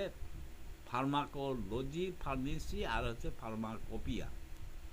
তাহলে এই হোমিওপ্যাথি মানে ওষুধ মানে তার ব্যক্তিগত ইচ্ছা অনুযায়ী তৈরি করা যায় না, তার একটা গাইডলাইন আছে, সেই গাইডলাইন অনুযায়ী ওষুধগুলো তৈরি করতে হয়। এবার আসা যাক আমাদের সিলেবাস সম্বন্ধে। আমরা আমাদের সিলেবাসের মধ্যে আমরা তিনটে মেটেরিয়া মেডিকা রেখেছি। একটা মেটেরিয়া মেডিকা হচ্ছে হোমিওপ্যাথি মেটেরিয়া মেডিকা, আরেকটা মেটেরিয়া মেডিকা হচ্ছে বায়োকেমিক মেটেরিয়া মেডিকা, আরেকটা মেটেরিয়া মেডিকার নাম হচ্ছে ইন্ডিয়ান ড্রাগ। এই ইন্ডিয়ান ড্রাগটা আবার কি? তা আমরা জানি ভারতবর্ষে হাজার হাজার বছর আগে থেকে কিন্তু আয়ুর্বেদ নামে একটা চিকিৎসা পদ্ধতি চালু ছিল। তাতে গোটা ভারতবর্ষ না, পৃথিবীর বিভিন্ন প্রান্তের মানুষ কিন্তু উপকৃত হয়েছে সেই ওষুধগুলো খেয়ে। সেই অভিজ্ঞতার নিরিখে কিন্তু আমরা যারা হোমিওপ্যাথ চিকিৎসক, আমাদের পূর্বপুরুষ যে সমস্ত অভিজ্ঞ হোমিওপ্যাথরা ছিল, তারা দেখলো যে ওই শুধু ওই হোমিওপ্যাথি ওষুধ না, আমরা যদি হোমিওপ্যাথি পদ্ধতিতে আমাদের দেশীয় গাছগাছরা দিয়ে যদি ওষুধ তৈরি করতে পারি, তাহলে কিন্তু আমাদের ওষুধ আরও বেশি কার্যকরী হবে। তাহলে ইন্ডিয়ান ড্রাগে আমাদের সুবিধাটা কি? প্রথম হচ্ছে ইন্ডিয়ান ড্রাগটা হচ্ছে হোমিওপ্যাথিক ওষুধ, অহোমিওপ্যাথি বলতে পারবে না কেউ। দ্বিতীয় সুবিধাটা হচ্ছে আমরা যে সমস্ত গাছগাছরা দিয়ে ইন্ডিয়ান ড্রাগ ওষুধগুলো তৈরি করি, সেগুলো ভারতের জলবায়ুতে তৈরি, ভারতের আবহাওয়ার সঙ্গে তার ম্যাচিং রয়েছে। আমরা যেখানে আমাদের বৃদ্ধি হচ্ছে, আমরা যেখানে বাস করি, আমরা কিন্তু ভারতীয় জলবায়ুর আবহাওয়ার মধ্যে বাস করি, তাহলে ওষুধের ম্যাচিংটা ভালো হবে। সর্বোপরি কথা হচ্ছে ইন্ডিয়ান ড্রাগ, ভারতীয় যে ভেষজগুলো, এই বিশাল ভারতবর্ষে মানে হিমালয় থেকে কন্যাকুমারিকা পর্যন্ত যে বিস্তীর্ণ এলাকা, সেখানে অসংখ্য মূল্যবান সমস্ত ভেষজ রয়ে গেছে। তা সেখান থেকে এই যে ভারতবর্ষে কিন্তু এই ভারতীয় ওষুধগুলো খুব সহজলভ্য। দ্বিতীয় ব্যাপার হচ্ছে যে এটা বহু বছর ধরে আমরা দেশীয় পদ্ধতিতে ওষুধগুলো ব্যবহার করে এসেছি, তার সুফল পেয়েছি। সুতরাং আমরা যদি পোটেন্টাইজ করে মাদার টিনচার তৈরি করে যদি ব্যবহার করি, তাহলে আমরা আরও বেশি উপকার পাবো, আরও ভালো রেজাল্ট পাবো। সেই জন্য আমাদের কোর্সের মধ্যে কিন্তু ইন্ডিয়ান ড্রাগটা রয়ে গেছে, বা আমরা ইন্ডিয়ান ড্রাগটা মানে প্রবেশ ঘটিয়েছি, যাতে করে আপনার যে ইন্টিগ্রেট মেডিসিন হিসেবে আমাদের তো কোর্সের মধ্যে রয়ে গেছে। আমাদের যে কোর্সটা, সেই কোর্সটার নাম হচ্ছে diploma in homeopathy and integrate medicine. তাহলে ইন্টিগ্রেটেড রয়েছে ইন্ডিয়ান ড্রাগটা থাকাতে, এটা আমরা ইন্টিগ্রেট করে নিতে পারছি। তাহলে আমাদের কোর্সের মধ্যে হোমিওপ্যাথি মেটেরিয়া মেডিকা রয়েছে, ইন্ডিয়ান ড্রাগ রয়েছে, আর হচ্ছে বায়োকেমিক মেটেরিয়া মেডিকা। এবার বায়োকেমিক মেডিকেল সম্বন্ধে কথা বলতে গিয়ে আমাদের একটা কথা বলতে হয়, যারা সুসলারের টিস্যু রেমেডি বইটা পড়েছেন, অর্থাৎ হোমিওপ্যাথির যে জনক তিনি হচ্ছে উইলহেম মেডি সুসলার। এই সুসলার কিন্তু একজন হোমিওপ্যাথি ডাক্তার ছিলেন। পরবর্তীকালে তিনি এই টিস্যু রেমেডিটা আবিষ্কার করেন। বায়োকেমিক মেডিসিনটা আমরাকে টিস্যু রেমেডি বলছি কেন? বায়োকেমিক মেডিসিনকে আমরা টিস্যু রেমেডি বলছি এই জন্য যে এর ক্রিয়াটা টিস্যুর উপরে হয়। এবার টিস্যুটা কি? টিস্যুটা বুঝতে গেলে আমাদের যেটা জানতে বা বুঝতে হবে সেটা হচ্ছে সেল বুঝতে হবে। তাই সেলটা কি করে বুঝবো, সেলটা কি? তাহলে উদাহরণ হিসাবে বলা যায়, সৃষ্টির আদিমকালে যখন মানুষ সৃষ্টি হয়নি, তখন সমুদ্রে এক ধরনের এককোষী প্রাণী ছিল। সেই এককোষী প্রাণী সমুদ্রে বিচরণ করত। তো বিচরণ করার পরে সেটা কিন্তু পরবর্তী যেটা আমরা বিবর্তনের ফলে এককোষী থেকে আমরা বহুকোষী হয়ে গেল। মানুষের জন্মটা কিভাবে হয়? মানুষের জন্মটা হয় একটা স্পার্ম আর একটা ওভাম থেকে। অর্থাৎ মেল যে সেলটা, সেই সেলটা হচ্ছে, আর তার সঙ্গে ফিমেলের যে ওভামটা, এই দুটো মিলনের ফলে যেটা তৈরি হয় জাইগোট ফর্ম হয়। এই জাইগোটটা একটা সেল। এই সেলটা কি হয়, আপনারা ফিজিওলজি করার সময় দেখবেন কিভাবে সেলের বিভাজনগুলো হয়, কি করে সেল ডেভেলপ হয়। তাই এই সেল বিভাজন হওয়ার ফলে মাল্টি সেল থেকে আমাদের অর্গানগুলো, এই টিস্যুগুলো তৈরি হয়। তাই এই টিস্যু থেকে আমাদের কিছু অর্গান তৈরি হয়। সেই অর্গান, অনেকগুলো অর্গান নিয়ে আমাদের একটা সিস্টেম তৈরি হয়। গোটা সিস্টেমটাই হচ্ছে আমাদের একটা মানবদেহের সিস্টেম। তাহলে আমরা প্রথমে কি পেলাম? সেটা পেলাম হচ্ছে সেল। এই সেল থেকে টিস্যু। এই টিস্যুর ডিসঅর্ডার যখন হয় তখন কিছু রোগ হয়। তা এই টিস্যু ডিসঅর্ডার কেন হয়? সুসলার সাহেবের থিওরি অনুযায়ী যে আমাদের মানবদেহে দুই ধরনের লবণ আছে। দুই ধরনের লবণ, একটা হচ্ছে অর্গানিক সল্ট আর একটা হচ্ছে ইনঅর্গানিক সল্ট। একটা জৈব লবণ, একটা হচ্ছে ধাতব লবণ বা খনিজ লবণ। তা জৈব লবণটা কিন্তু আমরা তো সবাই কিছু মাছ, মাংস, ডিম, দুধ, ঘি, শাক সবজি ইত্যাদি খাই। তা আমরা যে সমস্ত খাবারগুলো খাই, সেই খাবারগুলোর মধ্যে বিভিন্ন রকম সল্ট আছে। সেই সল্টটা ঘাটতিটা পূরণ, জৈব লবণগুলো যে ঘাটতিটা হয়, সেই ঘাটতিটা খাওয়ার ফলে পূরণ হয়ে যায়। কিন্তু খনিজ লবণ, যেটা ধাতব লবণ বলি, মিনারেল সল্ট, সেটা কিন্তু ঘাটতি হলে সেটা পূরণ হয় না। তখন কী করা হয়? অ্যাজ পার সুসলার থিওরি অনুযায়ী আমরা তখন সেই লবণটাকে ডাইনামিক লেভেলে নিয়ে গিয়ে মানবদেহে প্রয়োগ করি। প্রয়োগ করার পরে তার দেহের যে সল্টের যে ঘাটতিটা হয়েছিল, সেই ঘাটতিটা পূরণ হয়ে যায়। ঘাটতিটা পূরণ হয়ে গেলে তাহলে তার রোগটা নিরাময় হয়ে যাবে, সুস্থ অবস্থা ফিরে আসে। তা এই যে আমাদের বায়োকেমিক সল্ট, এটাকে বলা হয় টিস্যু রেমেডি। এই টিস্যু রেমেডি বা বায়োকেমিক সল্ট, এগুলো কাজ করে কোথায়? কাজ করে হচ্ছে টিস্যুর উপরে। টিস্যুর ডিসঅর্ডার হলে কিন্তু তার নানা রকম সিমটমসগুলো দেখা দেয়। আমরা হোমিওপ্যাথি পড়তে গিয়ে যেটা জেনেছি যে হোয়াট ইজ সিমটমস। সিমটমস হচ্ছে outer manifestation of internal derangement of vital force. জীবনী শক্তির আভ্যন্তরীণ গোলযোগের যে প্রকাশ, বহিঃপ্রকাশ ঘটে, সেটা হচ্ছে সিমটমস। আর বায়োকেমিক ক্ষেত্রে গিয়ে আমরা বলছি কি যে সেল হচ্ছে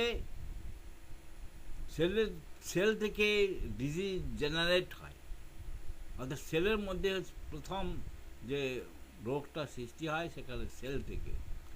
এইটা সেলে তখন আকৃতি, তার কার্যক্রম, এই সমস্ত পরিবর্তন হয়ে রোগ সৃষ্টি হয়। তাহলে আমরা বায়োকেমিক বা টিস্যু রেমেডি দিয়ে এই ঘাটতিটা পূরণ করতে পারলে তাহলে রোগটা নিরাময় হয়ে যাচ্ছে। তাহলে এই যে বায়োকেমিক ওষুধ যারা টিস্যু রেমেডি, এই টিস্যু রেমেডিটাকে আয়ত্ত করতে গেলে আমাদের কি দরকার? আমাদের দরকার হচ্ছে সেলুলার প্যাথোলজি সম্বন্ধে জ্ঞান থাকা দরকার, যেটা ভারতবর্ষে কোনো কলেজে, যে সমস্ত কলেজগুলো বায়োকেমিক পড়ানো হয় তারা কিন্তু এটা পড়ায় না। আমরা দেখলাম যে বায়োকেমিক কলেজগুলোতে কি পড়ানো হয়, বায়োকেমিক কলেজগুলোতে শুধুমাত্র কিন্তু মেটেরিয়া মেডিকা পড়ানো হয়। তা আমরা জানি, সুশলা সাহেবের বইটাই পড়ে আমরা যেটা জেনেছি যে বায়োকেমিকে কিন্তু চারটে ধারা আছে বা চারটে উইংস আছে। যে চারটে উইংসটা কি? এক নম্বর হচ্ছে থিওরিটিক্যাল পার্ট, যারা বায়োকেমিক সুশলার বায়োকেমিক পড়েছেন, ওই বাংলা বই না, ওই মানে শুধু মেটেরিয়াল উপরে যে বইগুলো আছে সেগুলো না, অরিজিনাল সুশলার যে টিস্যু রেমেডির উপরে যে বইটা আছে সেখানে দেখবেন যে আছে যে চারটে উইংসের মধ্যে একটা হচ্ছে থেরাপিউটিক্স পার্ট, একটা হচ্ছে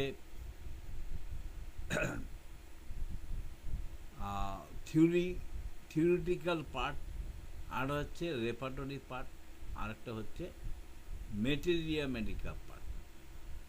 তা এই মেটেরিয়া মেডিকা পার্টগুলি সমস্ত বায়োকেমিক কলেজগুলোতে একটা বই পড়ানো হয়, শুধু মেটেরিয়া মেডিকা পার্ট। কিন্তু ওই থিওরিতে যেটা বলা হচ্ছে যে আমরা বলেছি psora syphilis is the root cause of the disease, তেমনি বায়োকেমিক সিস্টেমে কিন্তু deficiency of salt is the root cause of the disease. তাহলে এই যে রুট কজ, কোথায় তার শুরুটা হয়, জেনারেটটা কোথায় হয়? সেলের মধ্যে দিয়ে। তাহলে সেলের মধ্যে যখন জেনারেট হয় তাহলে আমরা কিন্তু সেল সম্বন্ধে আমাদের কিন্তু ধারণা থাকতে হবে, এবং সেলের পাশাপাশি টিস্যু সম্বন্ধে আমাদের ধারণা থাকতে হবে। তাহলে এগুলো যদি সম্যক জ্ঞান অর্জন করতে হয়, আমাদের আরেকটা সাবজেক্ট কিন্তু আমাদের পড়তে হবে, সেটা হচ্ছে সেলুলার প্যাথোলজি।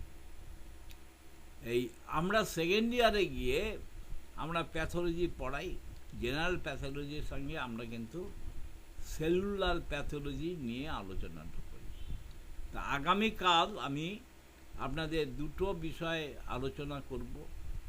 একটা হচ্ছে সেলুলার প্যাথোলজির সঙ্গে বায়োকেমিক ওষুধের কী সম্পর্ক, অর্থাৎ সেলুলার প্যাথোলজির আলোকে বায়োকেমিক চিকিৎসাটা আমরা কিভাবে করতে পারি সেটা নিয়ে আগামীকাল, যেহেতু শনি রোববারে আমাদের মানে দুটো দিন আমাদের স্পেশাল ক্লাস আছে, আর একটা সাবজেক্ট নিয়ে আমরা আলোচনা করব, সেটা হচ্ছে ইন্ডিয়ান ড্রাগ। আমাদের শনি রোববারে তাহলে আমরা কি কি ক্লাসটা করব? শনি রোববারে আমরা যে ক্লাসগুলো করব তার মধ্যে একটা থাকবে বায়োকেমিক, হোমিওপ্যাথি আর ইন্ডিয়ান ড্রাগের এই যে আদ্যাক্ষর নিয়ে কিছু মানে মেটেরিয়া মেডিকা, অর্থাৎ অল্প কথায় কিন্তু আমরা কিন্তু আদ্যাক্ষর দিয়ে পুরো মেডিসিনটাকে চিনতে পারব। সম্ভব হলে আরেকটা জিনিস আমরা ক্লাসে আলোচনা করব, সেটা হচ্ছে কবিতার মাধ্যমে মেটেরিয়া মেডিকা। আর যদি কখনো সম্ভব হয়, সেটা ওইভাবে হবে না, আমরা ক্যাসেট পাঠিয়ে দেব। আমাদের কাছে কিছু বিভিন্ন রকম মেটেরিয়া মেডিকার কিছু গান আছে, এই গানগুলো আমি তৈরি করেছি এআই দিয়ে, তা সেই গানগুলো আপনাদের খুব মনে থাকবে। প্রত্যেকটা মেডিসিনের উপরে গান আছে, আর এটা আমার কীর্তিত কিছু নেই, আমি শুধু পরিশ্রমটা করে এআই দিয়ে কিছু গান তৈরি করেছি। সেই গানগুলোর ক্যাসেট আপনাদের পাঠাবো, সেগুলো আপনারা গানও শুনবেন, আবার দুটো কাজ হবে, আপনার গান শোনাও হবে, আপনার মেডিকা আয়ত্ত হবে। আমরা চাইছি বিভিন্ন রকম পদ্ধতিতে আমরা হোমিওপ্যাথিটাকে আয়ত্ত করতে। আরেকটা বিষয় যেটা আমরা উদ্যোগ নিয়েছি সেটা হচ্ছে আমরা কিছু নাটক লিখছি। তা নাটক সমস্ত হচ্ছে মেডিকের উপরে কিছু নাটক। এই নাটকগুলো আমরা চেষ্টা করব, আমাদের এই মুহূর্তে 3টে কলেজ আছে আমাদের, একটা ক্যানিংয়ে আছে, একটা কৃষ্ণনগর আছে, একটা রানাঘাটে আছে। সবাই কাছে আমাদের বিনীত অনুরোধ থাকবে, যারা নাটকে অভ্যস্ত আছেন তাদের কাছে আমরা স্ক্রিপ্ট পাঠিয়ে দেবো, আপনারা চেষ্টা করবেন এই সমস্ত মেডিকেলের উপরে কিছু নাটক তৈরি করা। আমরা মানে সামগ্রিকভাবে যৌথভাবে মাঝে মধ্যে কিছু সেমিনার করব, সেই সেমিনারে তারা কিন্তু এই নাটকগুলো প্রদর্শন করবেন। এই উদ্যোগ আমাদের থাকছে। আর আরেকটা বিষয় যেটা হচ্ছে, যেটা শুরু করতে গিয়ে আমি একটু ডাইভার্ট হয়ে গেলাম, যে হোমিওপ্যাথি চিকিৎসার সাফল্যের একটা চাবিকাঠি আছে।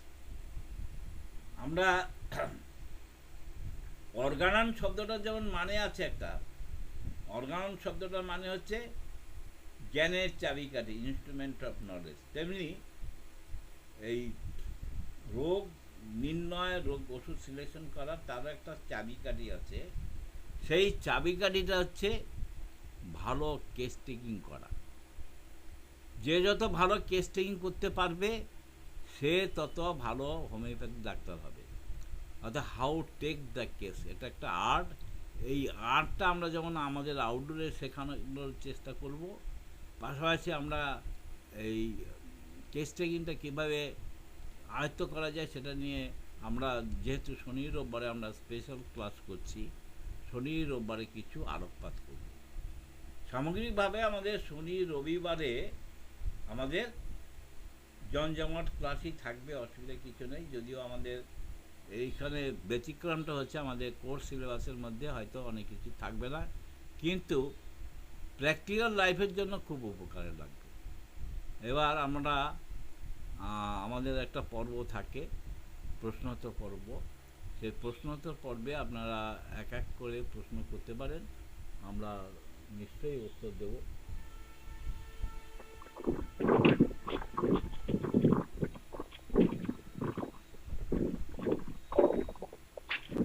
হ্যাঁ, বিশ্বাসবাবু বলেন, আপনি কিছু বলতে চান? বিশ্বাসবাবু তো বলুন। হ্যাঁ বলুন, আমি শুনছি। আপনার সেটিংয়ে এত দেরি হচ্ছে কেন? বলুন।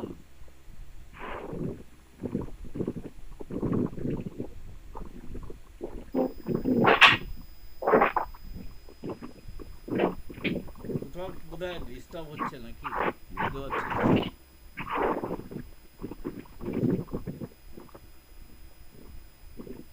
ওনার বোধহয় কোথাও ডিস্টার্ব হচ্ছে, আপনারা অন্য কেউ যদি প্রশ্ন করেন করতে পারেন।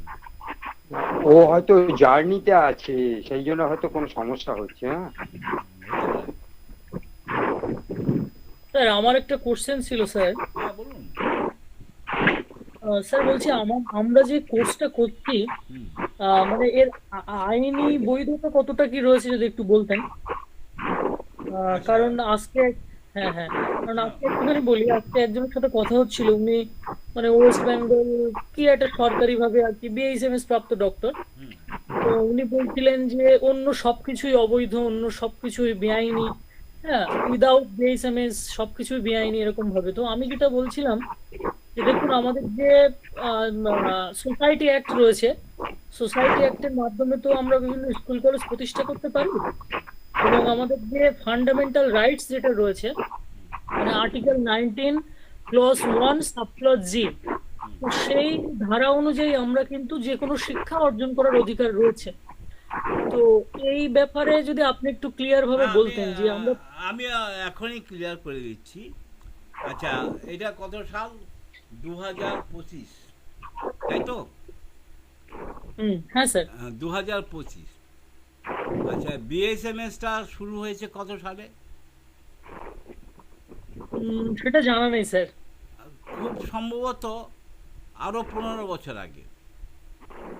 বেশি দিনের নয়, বিএসএমএসটা বেশি দিন নয়। আমি গুগল সার্চ করে বলতে পারতাম, কিন্তু এখন তো গুগল সার্চ করা যাচ্ছে না। আচ্ছা, তাহলে বিএসএমএসটা কিন্তু বেশি দিনের নয়। এবার হচ্ছে তার আগে যে কোর্সটা ছিল সেটা হচ্ছে ডিএসএমএস কোর্স। সেটাও কিন্তু মানে বেশি দিন নয় আর কি। এবার হচ্ছে আমি যে কোর্সটা পাস করেছি, আমার কলেজ হচ্ছে মেট্রোপলিটন মেডিকেল কলেজ, বউবাজারে। তা আমি যেখান থেকে পাস করেছি তখন আমাদের যে ডিগ্রিটা ছিল সেই ডিগ্রিটা হচ্ছে ডিএমএস। ডিএমএস কোর্সের যারা পাস করেছে তাদের অধিকাংশই কিন্তু আর জগতে নেই। তারা আমার মতো বয়স হয়ে, আমার আগে যারা ছিল তারা অনেকেই স্বর্গগত হয়ে গেছে।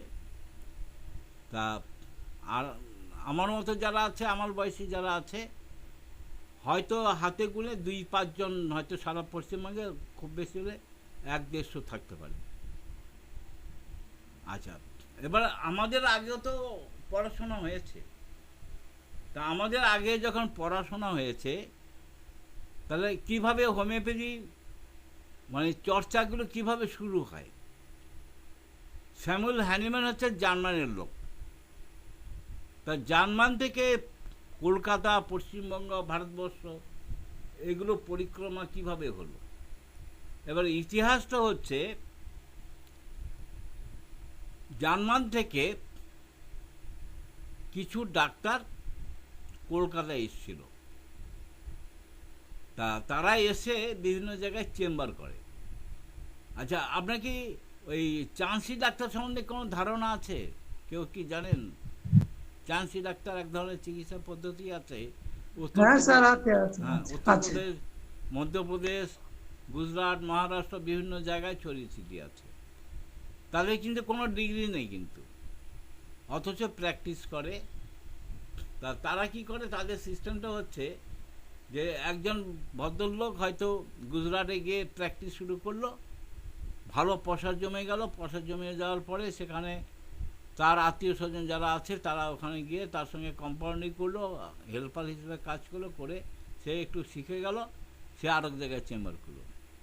তো এরকম সিস্টেমে কলকাতাতে এই জার্মান থেকে যারা এসেছিলো তারা প্র্যাকটিস শুরু করে। আর তখন ওই আমাদের ব্রাহ্ম ধর্মের খুব প্রচলন ছিল। খুব আমাদের রবীন্দ্রনাথ ঠাকুর, রাজা রামমোহন রায়, এই সমস্ত মহাপুরুষরা কিন্তু ব্রাহ্ম ধর্মে দীক্ষিত ছিল এবং তারা খুব এডুকেটেড ছিল। তারা এর প্রতি আকৃষ্ট হয়। আকৃষ্ট হয়ে এবার হচ্ছে তারা ওই ওই মানে বিদেশি সাহেবদের কাছে গিয়ে প্রথমে রুগী হয়ে গিয়ে পরে তাদের অ্যাসিস্ট্যান্ট হয়ে তারা প্র্যাকটিস শুরু করে, তারা বিভিন্ন প্রান্তে গিয়ে প্র্যাকটিস করে। এইভাবে হোমিওপ্যাথি চর্চাটা শুরু হয়। শুরু হওয়ার পরে দেখলো যে এইভাবে তো হচ্ছে না, তখন তারা একটা অ্যাসোসিয়েশন করলো। অ্যাসোসিয়েশন করে তারা সোসাইটি একটা রেজিস্ট্রেশনটা করলো। সোসাইটি একটা রেজিস্ট্রেশন করার পরে তারা কিন্তু ওই কিছু কলেজ তৈরি করলো। তখন কিন্তু সেন্ট্রাল কাউন্সিল তৈরি হয়নি। ওই ভদ্রলোক হয়তো হোমিওপ্যাথি ইতিহাসটা জানেন না, কারণ বিএসএমএস তো অল্প দিনের ব্যাপার, অল্প বয়সী ছেলে, ওই ইতিহাস কিছু পড়েনি। তাহলে এই যে আমাদের আগে যে সমস্ত কলেজগুলো ছিল বা আমাদের আমলে আমরা যারা ডিএমএস পাস করেছি, তখন কিন্তু একটাই কাউন্সিল ছিল, Paschimbanga council, homeopathy council of West Bengal. এর বাইরে বিভিন্ন প্রদেশে, বিভিন্ন স্টেটে যার যার মতো করে তারা কাউন্সিল তৈরি করেছিল। ওই সবই কিন্তু সোসাইটি অ্যাক্টে রেজিস্ট্রেশন করে সব। পরবর্তীকালে যখন, যেটা আমরা আগে আলোচনায় বলেছিলাম, পণ্ডিত জওহরলাল নেহরু একটা প্রস্তাবনা দিয়েছিল যে হোমিওপ্যাথি একটা অ্যাক্ট পাস করতে হবে।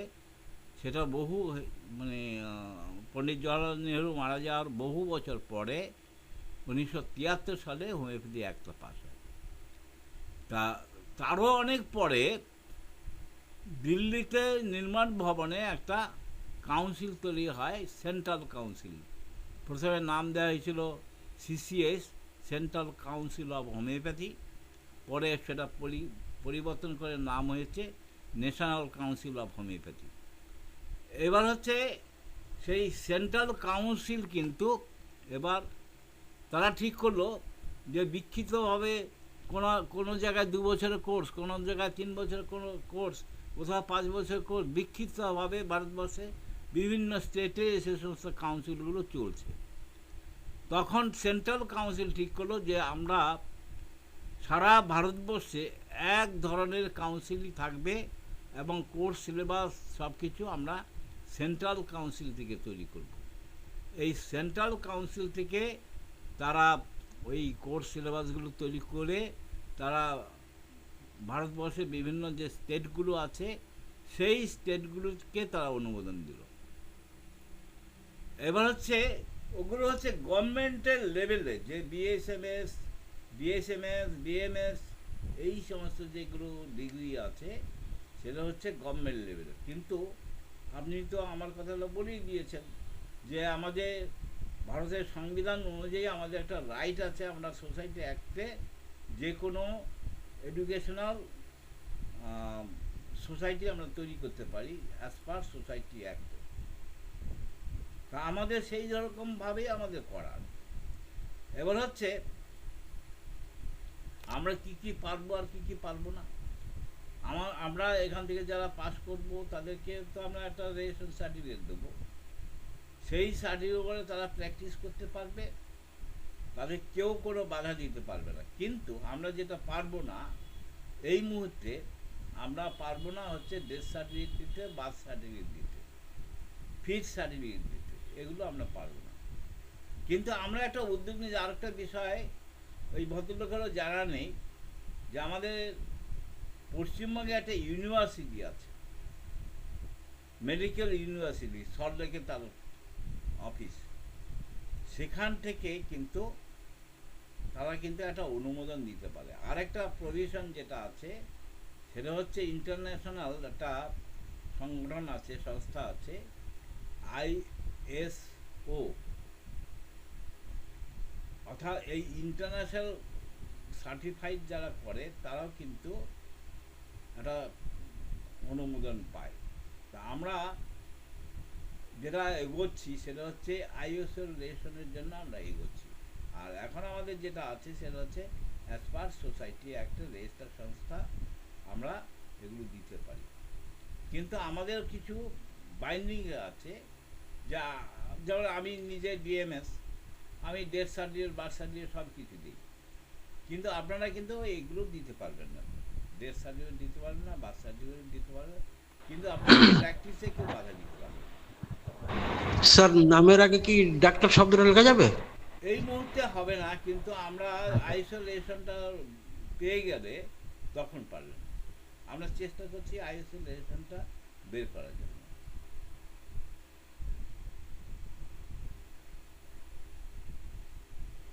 কিন্তু স্যার একটা ব্যাপার অনলাইনে দেখলাম যে NCH, যেটা ন্যাশনাল কাউন্সিল অফ হোমিওপ্যাথি, মানে তাদের পারমিশনের একটা ব্যাপার যেটা রয়েছে সেটা তো সোসাইটি অ্যাক্টের মাধ্যমে হয়তো নেওয়া যায় না।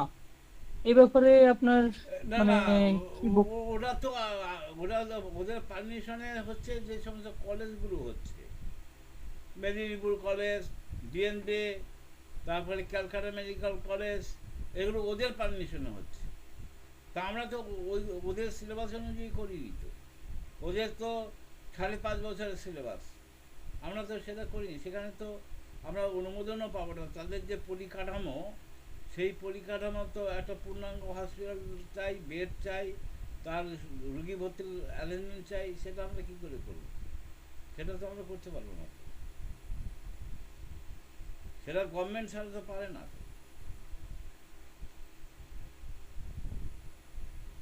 আচ্ছা, তাহলে আমরা মানে মোটামুটি সোসাইটি অ্যাক্টের মাধ্যমে এটা হ্যাঁ হ্যাঁ, হচ্ছে আর কি। হুম। যার জন্য আমাদের সিলেবাসটাও আলাদা। আমরা তো বিএসএম এর সিলেবাস ফলো করিনি, আমরা ডিএসএমএস এর সিলেবাসও ফলো করিনি, আমরা তো আমাদের মতো একটা সিলেবাস তৈরি করেছি।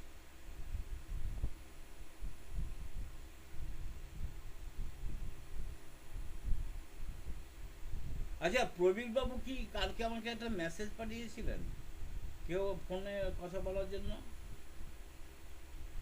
হ্যাঁ স্যার, হ্যাঁ স্যার, একজন ওই নাম্বার নিয়েছিল, হুম। মানে সে আগ্রহী ছিল, তো ওই জন্য আপনার নাম্বার দিয়েছিলাম, এই হলো আমার ব্যাপার। সমস্যা হচ্ছে ওই আম, মানে ক্লাসের টাইমে আমি নিজে ক্লাস না করলেও তো আমাকে তো কন্ট্রোল করতে হয়, তো ওই সময় তো আমি ফোন ধরতে পারবো না। আমি মেসেজও পাঠিয়েছি যে আমাকে ফোনে কথা বলতে গেলে সকাল 6টা থেকে রাত 8টার মধ্যে আমাকে সঙ্গে কথা বলতে হবে, কিন্তু ওই ক্লাস মানে অ্যারেঞ্জমেন্টের সময় 8টার পরে ফোন করতে গেলে আমার তো ক্যামেরা ট্যামেরা এগুলো সেট ফেট করতে অনেকটা সব, 2 ঘরে 2টো আম, ইয়ে থাকে, কম্পিউটার থাকে, তার আবার ওই ডিজিটাল ক্যামেরা লাগাতে হয়, এগুলো করতে অনেকটা সময় লাগে।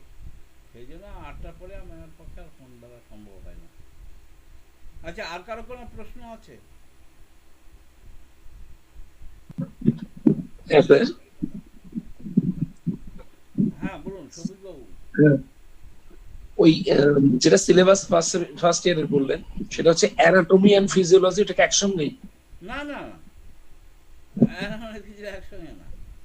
ওটা ওটা আলাদা ধরা হতো, তাই তো? অ্যানাটমি মার্কস হচ্ছে রিটেন 100, ওরাল 50, প্র্যাকটিক্যাল আছে সেটা 50, তাহলে কত হলো? 100 100 200। ফিজিওলজিতে, হ্যাঁ ফিজিওলজিতে হচ্ছে রিটেন 100, ওরাল 50, প্র্যাকটিক্যাল 50, তাহলে এটাও ফিজিওলজিও 200। আর ফার্মেসি হচ্ছে রিটেন 100, ওগুলো আমরা ওয়েবসাইটে দিয়ে দেবো, মানে সময়ের অভাবে দিতে পারিনি। আর ফার্মেসি হচ্ছে 50 হচ্ছে প্র্যাকটিক্যাল, আর 50 হচ্ছে ওরাল। ওটা হচ্ছে আর মেটেরিয়া মেডিকা 3খানা আছে, সেটাই? সেগুলো প্র্যাকটিক্যাল নেই, সেগুলো 100 রিটেন আর 50 ওরাল। আচ্ছা। আর অর্গান অফ মেডিসিন? অর্গান মেডিসিনেও ইয়ে প্র্যাকটিক্যাল নেই, রিটেন 100, 50 ওরাল। আচ্ছা, ঠিক আছে। আমরা প্রিন্টেড বুকলেট দিইনি, তবে যা দেখছি প্রিন্টেড বুকলেট দিতে হবে, নাহলে অনেকের অসুবিধা হচ্ছে। আর অন্যান্য জায়গায় ওরা ওরা প্রিন্টেড যে সিলেবাসগুলো দেয়, ওরা 200 টাকা করে দাম নেয়। আমরা ছাত্রদের উপরে এই প্রেশারটা দিতে চাইনি বলে আমরা প্রিন্ট করিনি। আমরা ভেবেছিলাম যে ওয়েবসাইট থেকে সবাই দেখে নেবে।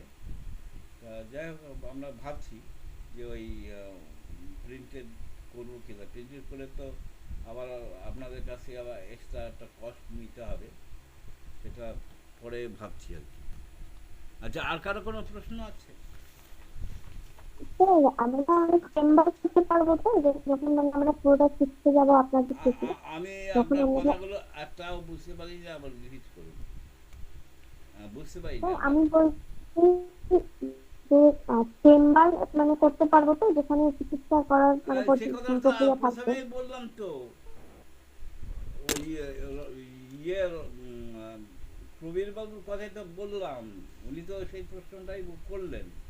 বললাম যে আপনারা চেম্বার করতে পারবেন, সেখানে কেউ কোনো বাধা দিতে পারবে না, কোনো সমস্যা হবে না। ঠিক আছে স্যার, ধন্যবাদ স্যার। আচ্ছা, আর কারো কোনো প্রশ্ন আছে?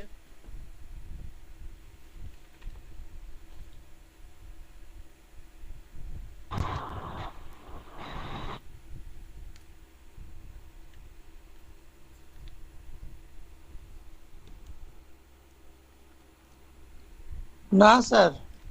তাহলে আমরা এখানেই শেষ করতে পারি।